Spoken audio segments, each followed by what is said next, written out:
Hi, this is David Odell with OdellCompleteConcrete. This is our first day on this job site. It's an entire front yard remodel. Driveway, lawn, sprinkler system, front raised privacy wall. A few odds and ends going on here. There was a huge pine tree in the front yard that did this damage to the driveway. It was removed before I got here, but it covered the whole house. It was pretty massive. And you can actually see the roots coming up through the driveway here. And this driveway is only about 2.5 inches thick. No steel reinforcement, so it buckled pretty easily. So all this sidewalk's coming out, the front porch. We're going to do a front patio here with a little seat wall in front of it. We're going to go with a double split face block with a precast double bull nose cap on it, smooth.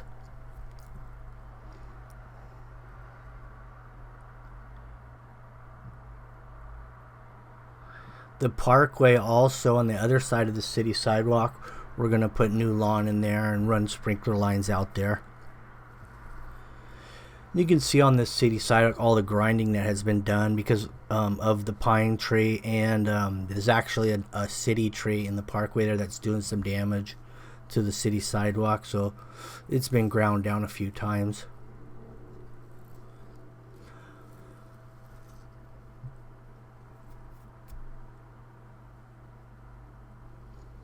So we got a little low boy dumpster, and then I got my Vermeer here, and it's taking this concrete out real easy. No breaker needed because it's already broken a lot, and all I gotta do is really pick it up. And it's tearing these roots out really easily as well.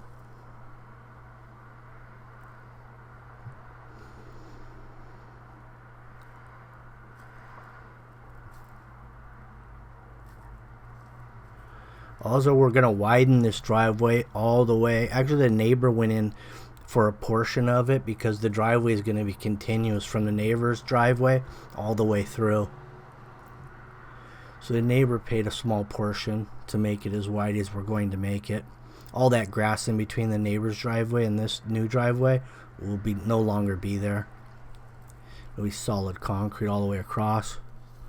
So if you had an RV, or something like that, would be ideal for that location.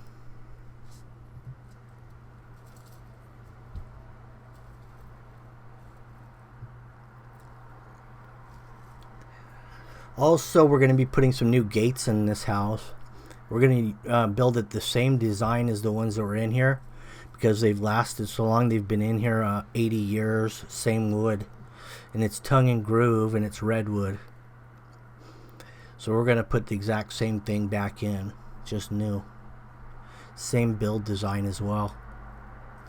And we'll get to that. This is actually an 8-part series through this whole entire remodel of the front of this house.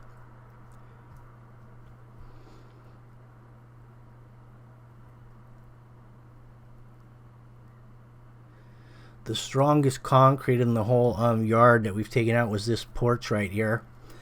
This little porch coming out the front door is actually doweled into the foundation, and also it was at a thickened edge, about 8 inches thick.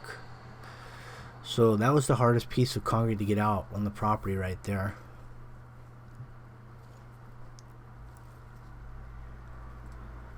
So the way I did the removal is we put all the concrete in the low boy, all this green waste.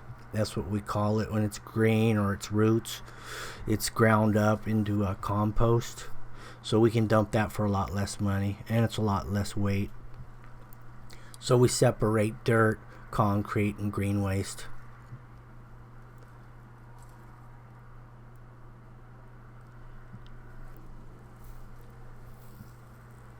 Also, there's going to be a new water main or service line coming in from the meter to the house. I'm just going to do all the removal. Once the removal's out, plumber's going to come in and put a new service line into the front of the house. The meter's right out there in the parkway. Actually, both meters for each house is right out there. And we're gonna put some new boxes around them also, because they've been there since day one, and they're cracked up. The lids are cracked, the boxes are cracked. They're only about $25 a box, so we'll get new ones while we're at it. And now they brought a stump grinder in here for this massive pine that was in here.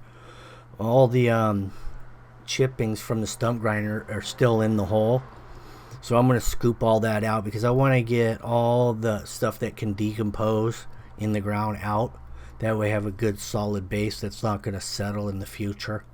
Like for instance, if I were to put a lawn or concrete over some of that bark or chippings from the tree, it's going to decompose, it's going to have a hollow spot, and everything could drop.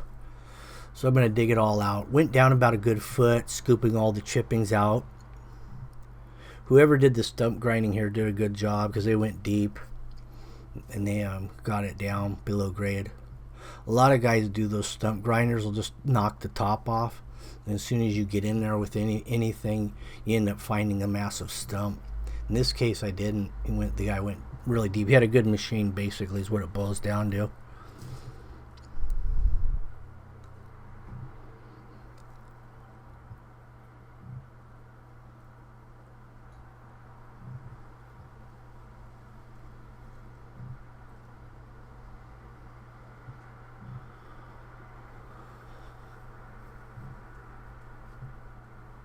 We're going to get this little parkway area dug down as deep as we can without really wrecking this tree. A lot of the roots go under the curb and under the city sidewalk, so we don't want to try to pull up roots and then have the sidewalk come up with it. So we'll just scrape the top. And now over here on these water meter boxes, they look pretty good until you start moving around, and then all those cracks start showing a little bit more and it all starts falling apart, so we get new boxes. Because the only thing holding them together was the dirt around them, really. And once that dirt's gone, the pieces start to show themselves. So the new service line's already in there, and it was a 1-inch copper, and they went type L. Solder joints. Now what was that? Oh, that's the old main, because it was rerouted in the past. It normally was going to the other side of the garage, the original line, but that one broke underground, probably from that pine tree. So they, instead of trying to go under the driveway, they came up this side of the garage, then they went overhead through the attic and dropped back in where it initially went in on the other side of the garage. But now they've went back to the original location. So we were just yanking that old copper out for salvage reasons.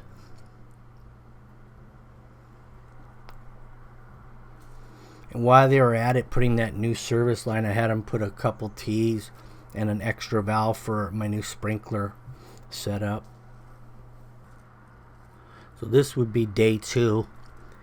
It's actually day 3 because day 2 we didn't work because we were doing the copper line, so we came back here on day 3.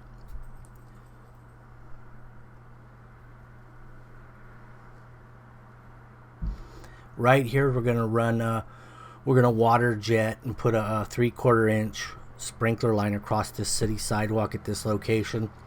We chose this location because we're the furthest away from that tree in the parkway, and the roots have really packed this area up pretty tight. So the further we got from the tree, we were able to find a spot where we didn't have to try to tunnel through roots under the sidewalk.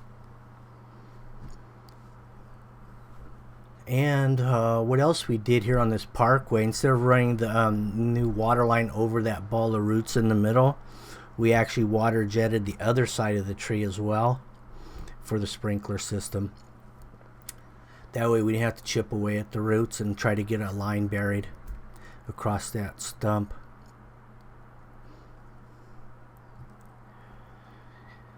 And also this will avoid, I don't know, if they ever do remove the tree or the tree grows, it's not going to break the lines now because we've got everything away from the tree.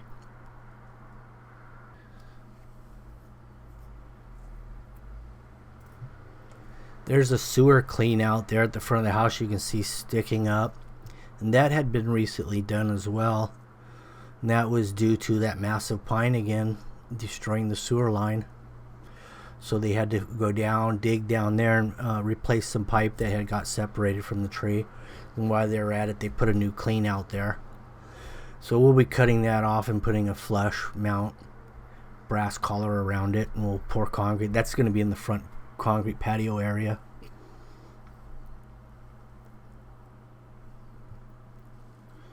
So on this sprinkler system, we'll run both sides and shoot them in. So that way we'll avoid overspray onto the sidewalk and the street.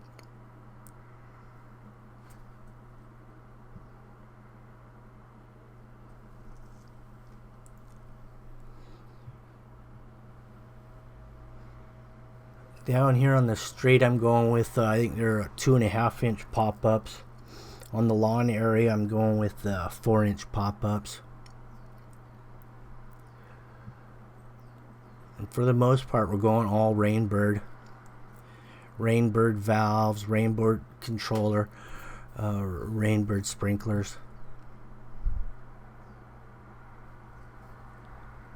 A little more expensive, but you know, you get kind of what you pay for in most cases.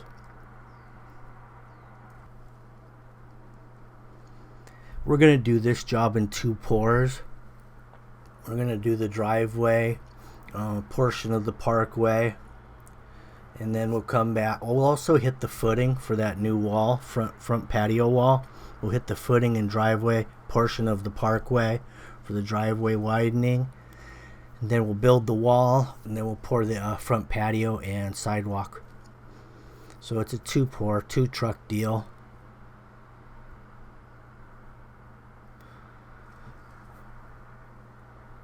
Well, actually 3 trucks, because we did 1 truck on the drive parkway footing. Then we went on to the patio and walkway. We ended up going like 12 yards, so that was 2 loads. We're going to be using a 3000 psi pea gravel pump mix, and also I'm going to be adding some of my fiber in there, which I happen to have in stock if anybody wants to buy some. It's in my store through the website. I actually get it for $1.50 a pound, but I'm selling it for $3.50 a pound. It's still a lot less than what you can get it for from the concrete company that supplies the concrete. They're charged about $8.50 a pound. So at $3.50 you can do a load for a lot less than $8.50 a pound. Now for me, I'm paying about $15 a load for fiber, where I was paying about $85 a load. So that's a big difference.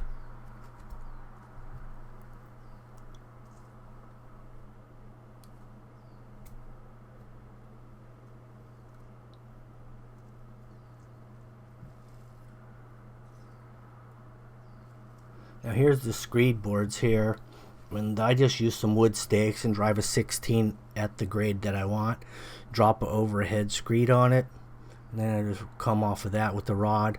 But anyway, stay tuned for the next video, and we'll show you the next part of the process of rejuvenating the entire front yard. Have a good one.